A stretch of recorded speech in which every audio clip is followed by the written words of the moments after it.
Bismillahirrahmanirrahim. Assalamu alaikum dear students. Welcome back to online class. Today we will read out the poem of John Keats on the grasshopper and the cricket. Students, सबसे पहले I will tell you about the theme of the poem. This poem is very interesting and easy. The theme of the poem is the poet celebrates the music of the earth. जो poet है इसके अंदर वो ज़मीन की जो शायरी है उसके बारे में बात कर रहा है, उसकी खूबसूरती के बारे में बात कर रहा है. He finds beauty in hot summer as well as in the cold winter. इस पोएम में 2 सीजन्स की बात हुई है. 2 मौसम के बारे में बताया हुआ है कि समर और विंटर. तो इसमें इसकी क्या खूबसूरती है वो उसके बारे में बात कर रहा है. Grasshopper is a symbol of hot summer and cricket is a symbol of cold winter.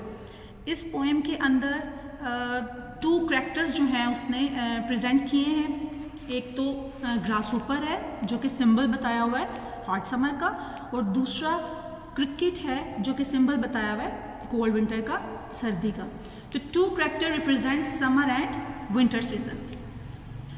Basically जो जॉन कीट्स है वो तमाम सीजन्स जो है उनकी खूबसूरती बयान करता है, लेकिन यहाँ पर इस पोएम में स्पेसिफिक उसने 2 सीजन्स जो है उनको डिस्क्राइब किया है.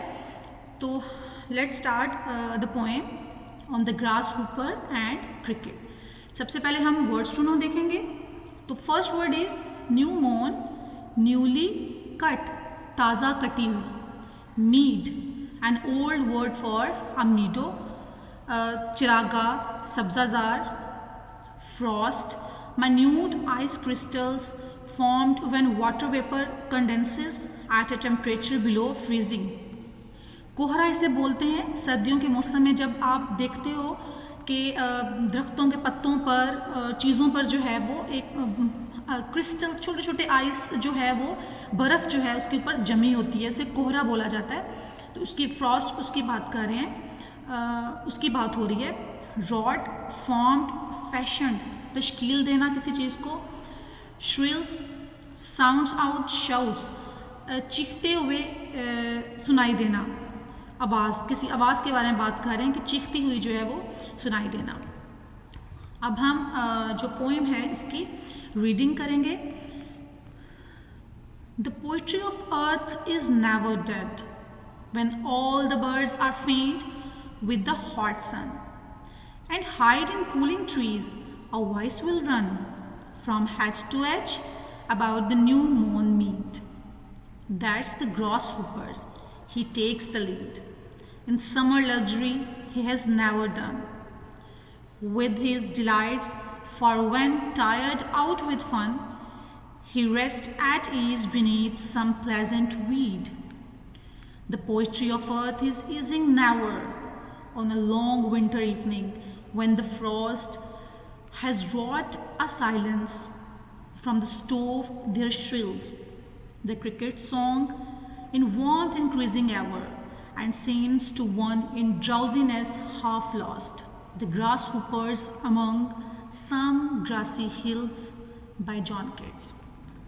तो स्टूडेंट्स, ये मैंने इसकी रीडिंग की है. इसके अंदर जैसे कि मैंने पहले बताया कि 2 करैक्टर्स की बात हो रही है, grasshopper and cricket.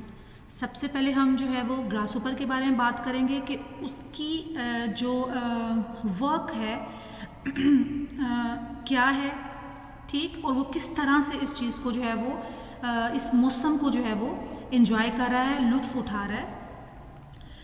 Basically John Keats भी जो है वो लवर ऑफ नेचर जो है इसे कहा जाता है कि कुदरत से बहुत ज़्यादा प्यार करता है, और इसी तरह से उसने अपनी खूबसूरत पोएम जो है वो आपके सामने पेश की है.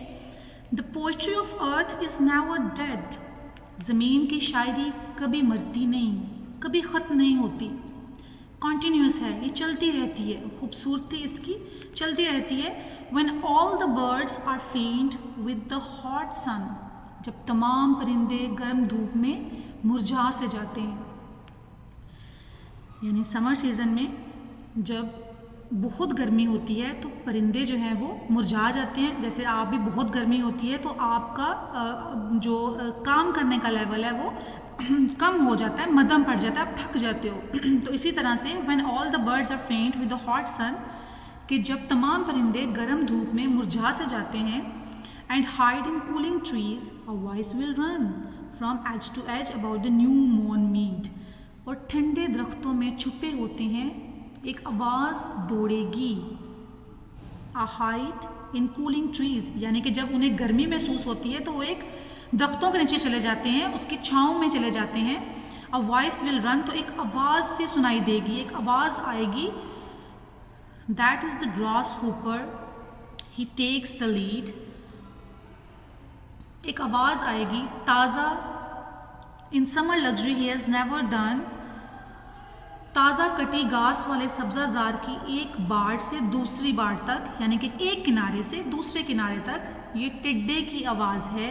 That is the grasshoppers, grasshopper, ये टिड्डे की झिंगर जो है ये उसकी आवाज़ है। He takes the lead in summer luxury he has never done, वो सबसे आगे रहता है गर्मा की साइश में, कभी ख़त्म नहीं होती, यानी कि वो कभी ख़त्म नहीं होता, वो इसमें उसकी आवाज़ आती है।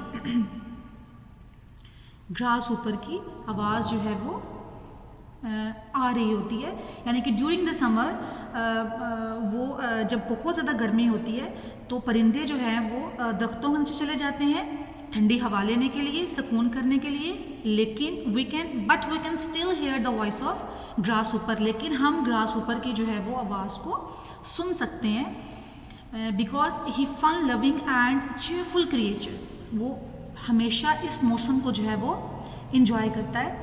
With his delights for when tired out with fun, वो किसी खुशगवार खुदरो पौधे के नीचे लेटा मज़े से आराम करता है। He rest at ease beneath some pleasant weed. The poetry of earth is ceasing never, यानी कि ज़मीन की शायरी कभी ख़त्म नहीं होती। अभी हमने ग्रास ऊपर के बारे में पढ़ा कि देखिए कि समर सीज़न में जब जानवर जो हैं वो थक जाते हैं तो वो दरख्तों के नीचे सुकून लेते हैं, और जो ग्रास ऊपर है लेकिन फिर भी हमें एक मध्यम एक आवाज़ जो है मुसलसल आ रही होती है। वो किस चीज़ की आवाज़ है? वो ग्रास ऊपर की आवाज़ है। वो इस मौसम को जो है वो इंजॉय कर रहा होता है। और पोइट यही कह रहा है कि the poetry of earth is never dead, कि ज़मीन की शायरी जो है वो कभी नहीं मरती। सेकंड इसका जो स्टैंजा है वो क्या है? The poet on a long winter evening when the frost has wrought a silence from the stove their shrills, the cricket song in warmth increasing ever। Sarma की एक तन्हा शाम को जब कोहरे ने खामोशी तमीर कर डाली, यानी कि जब हर तरफ साइलेंस हो गया। The poetry of earth is ceasing never, कि कभी ख़त्म नहीं होती शायरी, ज़मीन की शायरी। On a long winter evening, जब सर्दियों की एक लंबी रात में, when the frost has wrought at a silence, यानी कि जब कोहरे ने हर तरफ खामोशी जो है वो डाल दी, यानी कि बहुत ज़्यादा ठंडक हो गई। फ्रॉम द स्टोव देयर श्रिल्स, चूल्हे से चीखता हुआ उठता है, यानी कि उसकी आवाज़ आती है। द क्रिकेट्स सॉन्ग, झिंगर का गीत। इन वार्मथ इंक्रीजिंग एवर, हर वक्त उसकी आवाज़ जो है वो बढ़ती है। पहले थोड़ी होती है और फिर उसकी बढ़ती हुई आवाज़ सुनाई देती है। इसको आप भी महसूस करते होंगे, अगर नहीं करते तो ये बड़े अच्छे डेज़ हैं। इसमें आप मौसम है आपके लिए, इसमें आप उसको महसूस करें, आप देखें कि आपको वो आवाज़ सुनाई देगी और बहुत हल्की से बहुत पीक पर उसकी आवाज़ चले जाती है। And seems to one in drowsiness half lost, और गुनूदगी में डूबे हुए किसी इंसान को ये लगता है। The grasshoppers among some grassy hills, कि घास भरी पहाड़ियों के बीच किसी झिंगर के गीत जैसा। तो स्टूडेंट्स ये जो है इसका सेकंड था स्टैंजा। इसके अंदर हमने जो है वो क्रिकेट के बारे में पढ़ा। तो इसका एंडिंग क्या हो सकती है कि we can say that the grasshopper and the cricket, two tiny insects, perform a big responsibility. It is a symbolic poem and these are the symbol of the constant joyous mood of creature. मुसलसल आप ये देखें कि इतनी गर्मी में grass ऊपर उस मौसम को बहुत इन्जॉय कर रहा है, और इतनी ठंड में जो क्रिकेट है वो उस जो उसकी शिद्दत है उसको इन्जॉय कर रहा है। तो स्टूडेंट्स, ये आपकी रीडिंग है, इसकी उम्मीद है आपको समझ आई होगी। इसको आप दोबारा से रीड आउट करें, वर्ड्स टू नो आपने लर्न करने हैं, और जो है वो नेक्स्ट हम इसका फर्दर जो है वो एक्सरसाइज करेंगे इंशाल्लाह।